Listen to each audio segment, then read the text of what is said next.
এখানে মঞ্চে যারা আছেন, সামনে আছেন অনেক বয়স্ক লোক, তাদেরকে আমার প্রণাম, বাকিদের আমার ভালোবাসা। দেখুন, একটা জিনিস অনেকে বলছে ইলেকশন হবে হবে না, অনেক কিছু বাজারে চলছে, কিন্তু আমি একটা জিনিস মনে করি, এই যে এত দিন ধরে আমরা ঘুরে বেড়াচ্ছি, 3 মাস ধরে, এই যে এত সদস্যদের সাথে দেখা হচ্ছে, এত সমর্থকদের সাথে দেখা হচ্ছে সারা পশ্চিমবাংলা জুড়ে, এটা একমাত্র সম্ভব কারণ মোহনবাগান ক্লাবে গণতন্ত্র আছে।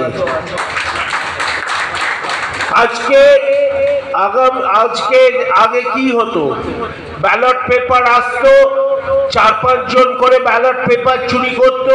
স্বাধীনদা বলতে পারবে, স্বাধীনদা আছে এখানে, যে আগে আমাদের নির্বাচন ব্যালট না, এটা আমাদের যে কোনো ক্লাবে, আজকে অন্য ক্লাবেরও হয় যে ব্যালট চুরি করে নির্বাচন হয়। কিন্তু আজকে বাবা এসে একটাই করেছিল যে কাম কালেক্ট কাজ।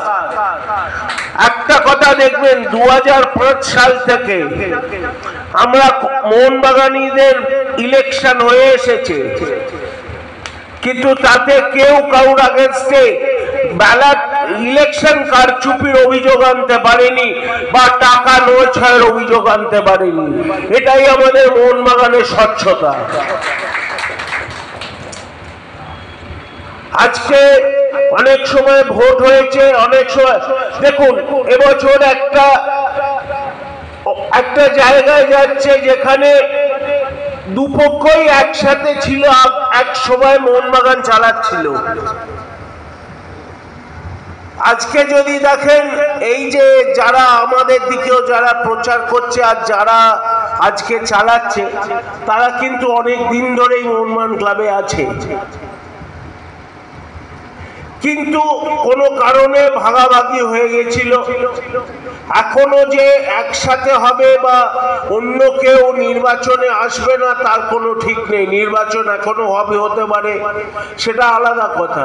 কিন্তু আমি মনে করি, কালকেই আমি বলছিলাম, এই যে আমাদের হিউজ, এই যে আমাদের প্রায় এত মেম্বার ছড়িয়ে ছিটিয়ে আছে, তাদের সাথে এই যে যোগাযোগ হলো ইলেকশনের সুবাদে, এটা কিন্তু কোনোদিন হয় না।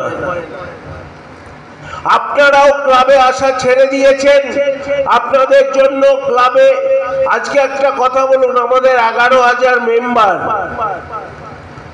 আর 6,800 রিনিউ হয়েছে, বাকিরা কোথায়? বাকিরা তো অদৃশ্য হতে পারে না, আয়দার তারা চলে গেছে। আমরা অনেক সময় আসলে কোভিডের পরে এই ইলেকশনটাই আমরা স্ক্রুটিনি করেছি ভালোভাবে, যে কোথায় কে, কারণ এভাবে যে এবার ভোটের আগে যেটা রিনিউয়ালের হার ছিল সেটাকে ঠিক করার জন্য আমরা সব জায়গায় ঘুরেছি এবং দেখেছি অনেক জায়গায় অনেকে নেই।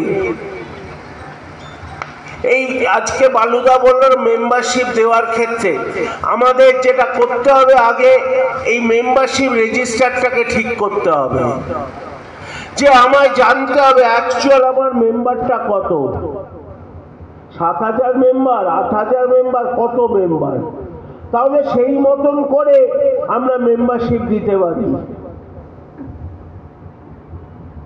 আমি কথা দিচ্ছি, সে যেই আসুক, আমরা যা যা আমাদের ইস্তাহারে বলেছি, আপনারা যারা সদস্য আছে নিশ্চয়ই পেয়েছেন, আমরা চেষ্টা করব সব কথা রাখতে।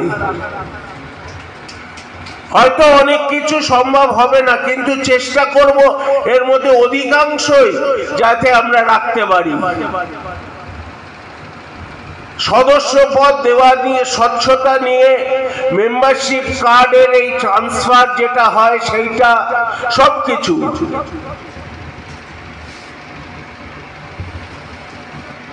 কিন্তু আমার একটাই অনুরোধ, আপনাদের ক্লাবে আসতে হবে। এটা আমাদের কাজ নয় যে 3 বছর পর ভোটের আগে আপনাদের বাড়ি বাড়ি গিয়ে রিনিউ করে দেওয়া।